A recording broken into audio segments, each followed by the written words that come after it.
Hello, today I'm gonna show you how to make Opera your default browser on iOS.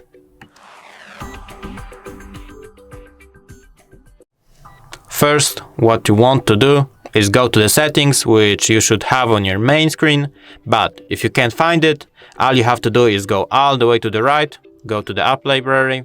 Now just write settings and click on the first thing that pops up. Now just go all the way down, click on the apps, then go to the search bar, write Opera. First thing that pops up is Opera, click on it. Now you can see the default browser app is right here. All you have to do is click on this thing and choose Opera. That's it.